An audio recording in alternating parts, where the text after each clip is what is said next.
போடுறவன் செத்தவன் வீட்டுக்கு போக மாட்டேன், கட்டணை பொண்டாட்டிக்கிட்ட படுக்க மாட்டேன். 27 நாள் சென்று தூக்கி வச்சு எரிச்சு குண்டை எடுத்து ஒரு டிராப்பா அடிச்சா 4448 நரம்புல போய் பாயிரு. அந்த பட்டச்சாராயத்தை நீங்க இப்ப போய் அவகப்படுத்தலாம். அல்ல இந்த ஊருக்குள்ள பட்டைதான் கிடைக்குமா? இல்ல பட்டைக்கு பதில வெள்ளச்சாமி மேல யாராச்சும் இறக்கப்பட்டு ஒரு கட்டிங்க கொடுக்க ஆள் இருக்கா? எந்த ஊரு போனாலும் கான்ட்ராக்ட்ல தான் இது மாதிரி ஆகுது. என் கான்ட்ராக்ட்ல எல்லாம் லிஸ்ட் போட்டே கொடுப்பேன், கீழே 5 ஆப்புன்னு. நான் லிஸ்ட் கொடுக்கறதில்ல. ஏய், நான் என்ன பட்டையை சொல்றேன், நீர் என்ன பட்டையை சொல்லுறீங்க? பட்டையை தானே சொல்றீங்க? திருநீர் பட்டையை சொன்னேன். இப்போ திருநீர் பட்டையா? சாமி நான் இப்ப அடிக்கிறது இல்ல. ஏன் அடிக்கிறது இல்ல? குத்து நமஸ்காரத்துக்கு கிளம்பிட்டேன். குத்து நமஸ்காரம் போனா குத்து நமஸ்காரத்துக்கு போகும்பொழுது தீட்டு அடிக்க கூடாது. என்னையா சொல்றது? ஆமா, குத்து நமஸ்காரத்துக்கு கிளம்பிட்டேன். இந்த அவனும் கிளம்பிட்டான். அப்ப அந்த நமஸ்காரம் போனா பட்டை அடிக்கிறது இல்லையா? போனா தான் அதுக்கு போறதுக்கு தான் சாமியை கும்பிட்டு பட்டை அடிக்க முடியும். சும்மா இருங்க, இது இப்படி அடிக்கிறது. சரி, பட்டை அடிக்கிறீங்கல்ல, என்ன மந்திரம் சொல்றீங்க? மந்திரமா? பட்டை அடிக்கிறதுக்கா? ஓம் சரவண பவங்கிற மந்திரம். அந்த மந்திரமெல்லாம் நமக்கு ஒத்து வராது. ஓ அவங்க அண்ணே விநாயகபெருமா ஓம் விக்னேஸ்வராய நமக அந்த மந்திரம் சொல்லுவீங்க? அதெல்லாம் ஒத்து. அவங்க அப்பா தந்தை இருக்கிறாரே நமச்சிவாய அந்த மந்திரம் சொல்லுவீங்க? அதுக்கு நமக்கு ஒத்து வராது. ஓ காக்கும் கடவுள் ஓம் நமோ நாராயண. சும்மா இரியா, இதுக்கு அதுக்கு தீட்டியா? சரி, வேற என்ன மந்திரம் சொல்லுவீங்க? 2 எழுத்து தான். 2 எழுத்தா? ஆமா. அப்படி சொல்லியா? வாசி வாசி வாசி என்று சொன்னாலே சிவா சிவா சிவா என்று வருமே. சிவா என்று சிந்தித்து இருப்போருக்கு அபாயம் ஒருபோதும் கிடையாது என்று அந்த சிவா என்ற உன் இஷ்டத்துக்கு நான் மந்திரத்தை சொல்ல முடியுமா? என் இஷ்டத்துக்கு சொன்னாதான் எனக்கு கிளம்ப. ராமா ராமா ரா என்று சொன்னானே, ராமா ராமா ராமா என்று வந்து அந்த ராமாங்கிற ராமாவும் இல்ல கோமாவும் இல்ல, 2 எழுத்து. சீதா சீதா சீதாங்கிற ஐயா அதெல்லாம் இல்ல. வேற என்ன 2 எழுத்து மந்திரம்? முதல் எழுத்து ஆ. யாருமே சொல்ல. உயிரெழுத்து 12 எழுத்து. ஆ என்ற எழுத்துக்கு உயிர் கொடுத்துருக்க பாத்தீங்களா? ஆமா, உயிரை கொடுக்கிறதுக்கு தான் அந்த மந்திரமே. எவ்வளவு ஒரு பெருமை சிறப்புகள் அமைந்திருக்கிறது. உயிரெழுத்து 12 எழுத்துல ஆங்கிற எழுத்து சொல்றீங்கன்னா உயிர் கொடுத்துருக்கீங்கன்னா பெரிய விஷயம். 2வது என்ன எழுத்து? பாரா. மெய் எழுத்து 18 எழுத்திலே இம் என்ற எழுத்துக்கு முக்கியத்துவம் கொடுத்துருக்க வேண்டியதா மெய் கொடுத்துருக்கீங்க பாத்தீங்களா? ஆமா ஆமா. ஆயிலே உயிரை கொடுத்து இம்மிலே மெய்யை கொடுத்து உயிர் எழுத்து 216 எழுத்திலே மா என்ற எழுத்தை சேர்த்தால் அம்மா என்று வருமே. தாயிர் சிறந்த கோவிலும் இல்லை, தந்தை சொர்மிக்க மந்திரமில்லை என்று சொன்னார்களே, அந்த அம்மா என்று சொல்லக்கூடிய அந்த 3 எழுத்து தானே அம்மான்னு வர்றதுக்கு தான் அந்த மந்திரமே. மொத்தம் 3 எழுத்து தானே அம்மா. நீங்க அவசரப்பட்டு மாவை சேர்க்கிறீங்க. அம்மா அம்மா விடுவாங்க. இங்க வா, இங்க வா, இப்படியா சொல்லுவாங்க. அம்மா அப்படிதான் சொல்லுவாங்க. அது ஒரு 10 15 மாசம் ஆகட்டும். சரி, இந்த மந்திரத்தை எங்க எந்த போய் எந்த சாமியை கும்பிடுவீங்க? யாரார் போய் சாமியை கும்பிடுவீங்க? யாரார் வணங்குவீங்க? அந்த மந்திரத்தை எப்படி சொல்லுவீங்க? நல்லா நல்லா நல்லா. வேற யாருமே இப்படி கேட்டதே இல்லை. நான் கேட்கறேன்ல, இதை நீங்க எங்க செய்வீங்க, எப்படி செய்வீங்க, எந்த சாமியை கும்பிடுவீங்க, எப்படி போய் கும்பிடுவீங்க, யாராரு போய் இந்த சாமியை கும்பிடுவீங்க? சொல்றேன் சாமி, அதுல நான் ரொம்ப அனுபவப்பட்டவன். நானும் என் குப்பியும் என் பண்டாட்டி குப்பி. சரி, சாயந்தரம் 6 மணிக்கெல்லாம் குளிச்சிடுவோம். குளிச்சுட்டு சொரியிற இப்படியா சொல்லி குளிப்பாங்க? குளிச்ச இடம் சொரி இருப்பா. உங்களுக்கு அரிச்சா அந்த அருமை தெரியும். காலையில் எழுந்து நீராடி அப்படி சொல்லியா? காலையிலே உங்க இஷ்டத்துக்கு நாங்க குளிக்க முடியாது, மணக்குதுன்னு சொல்லியா, நாருதுன்னு சொல்லாரு. காலையில் எழுந்து நீராடி அப்படி சொல்லி அதெல்லாம் வேர்வை வாட வரும். சாமி முறைக்கு வேர்வை வாட வருங்க. என்ன சம்பந்தம்? ஆமா, சாமி முறை. சரி சரி சரி, எப்பயே குளிக்க குளிச்சுட்டுவான். அப்புறம் இரவு 9 மணிக்கெல்லாம் இறை எடுத்துடுவான். இறைன்னா சாப்பிட்டுருவான். ஓஹோ, சாப்பிட்றதுக்கு இறை எடுக்க.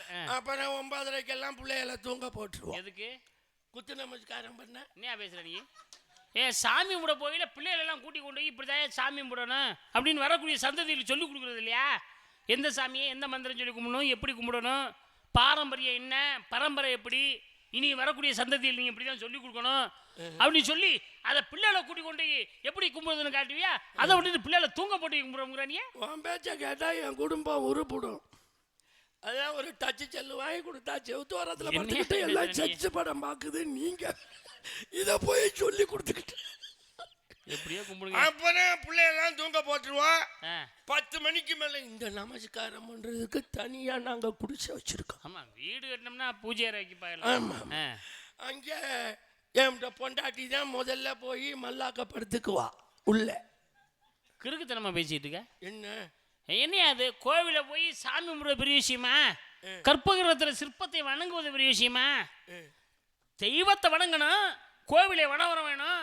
கோவிலுக்கு முன்னால கொடிமரம் இருக்கேன், அந்த கொடிமரத்துக்கு முன்னால போய் குப்பரை படுக்கணும், கை ரெண்டையும் நீட்டணும், உடம்புல உள்ள அனைத்து பாங்களும் மண்ணில் படைச்சேன்னு. அதுக்கு பேர் தான் சாஸ்தாங்க நமஸ்காரம். குப்பரை படுக்கிறதுக்கு போய் மல்லாக்க படுக்கிற பேசுற? குப்பரை படுத்தா விளங்குமா? சாமி கும்பிடணும்னா கொடிமரத்துல போய் குப்பரத்தையா படுக்கணும். கொடிமரத்து அடியில தாயா குப்பரை படுக்கணும், குடிசைக்குள்ள மல்லாக்க தாயா படுக்கணும். வித்தியாசமான சாமி போல இருக்கு. மல்லாக்க படுத்துக்குவா. சரி, நான் வெளியில நிப்பேன். சரி, அவதான் முதல் மந்திரத்தை சொல்லுவா. மந்திரம் கூட நீ சொல்ல மாட்டியா? அவதான் ஆரம்பிப்பா. சொல்லுங்க, எப்படி சொல்லுவாங்க? அப்படியே அப்படியா? உன் மாதிரி சத்தம் போட்டா உசுறு தான் போகும். என்னையா பேசுற? உணர்ச்சி வசப்பட்டு சொல்லுவா. அப்படி சொல்றா? அது அப்புறம் அப்படிம்பா. சரி, வெளியில நிக்கிற எனக்கு கிளம்பிடும், சாமி வந்துடுற. நான் 2வது எழுத்த சொல்லுவேன். எப்படி நான் சொல்லுவாங்க? அப்படி சொல்லியா? நங்கிட்டு தான் போகும். அவ வேகமா சொல்லுவா மந்திரத்தை. ஆமா, நான் திடு திடுன்னு ஓடி அவ மேல நான் குப்பரப்படுத்துக்குவேன். படுத்தா மந்திரத்தை சொல்லுவா.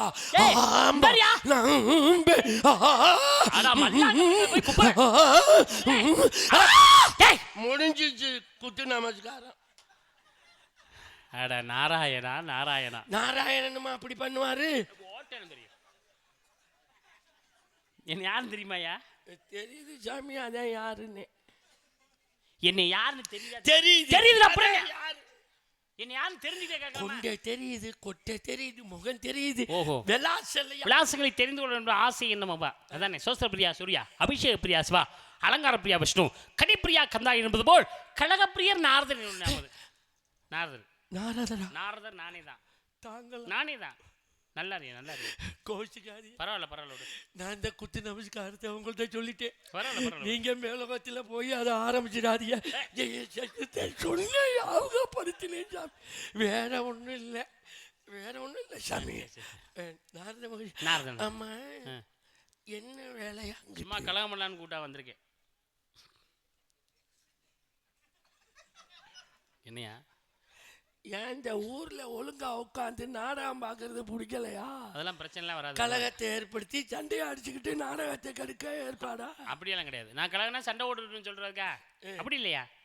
கலகம் பிறந்தா தான் நியாயம் பிறக்கும். ஒரு மனிதனுடைய வாழ்க்கையிலே இன்பமாகவே இருந்து கொண்டிருந்தால் துன்பம்னா என்னன்னு தெரியாம போயிடும். துன்பமாகவே இருந்து கொண்டிருந்தால் இன்பம் என்றால் என்னவென்றே தெரியும். இன்பமும் துன்பமும் வளர்ந்து வருவதா கலந்து வருவதா வாழ்க்கை. இருள் ஒளி, இன்பம் துன்பம், பள்ளமேடு. அதனால ஆரம்பம் கலகம், முடிவில் நடத்தி ஒரு கலகப்பிரிய நாரதர். இது உங்களுக்கு பரம்பரையில வந்ததா? பாதி இடையில வந்த தொழில். இடையிலனா எனது அண்ணன் தக்கன் கொடுத்த சாபத்தின் மீது இடையில வந்த தொழில் கலகப்பிரிய என்று. யார் நக்க கொடுத்தது? நக்க கொடுத்தாங்களா? என் அண்ணன் தக்கன் கொடுத்த சாபத்தின் மீது. சரி, உங்க அப்பா இருக்காரு? இருக்காரா? இல்ல, அப்பா என்ன இருக்காருன்னு சொல்ல முடியும். உங்க அப்பா பேர் என்ன? அவர் பேர் அது. உன் பேர் அது? என்னைய பார்த்தா இழிச்சா பயமாய் தெரியுதா உனக்கு? எங்க அப்பா பேர்னா அவர் பேர் அது. பேர் என்ன பேர்? தமிழ் பேரு. நான் சொல்றது புரியுதா புரியலையா? புரியுது. பேரு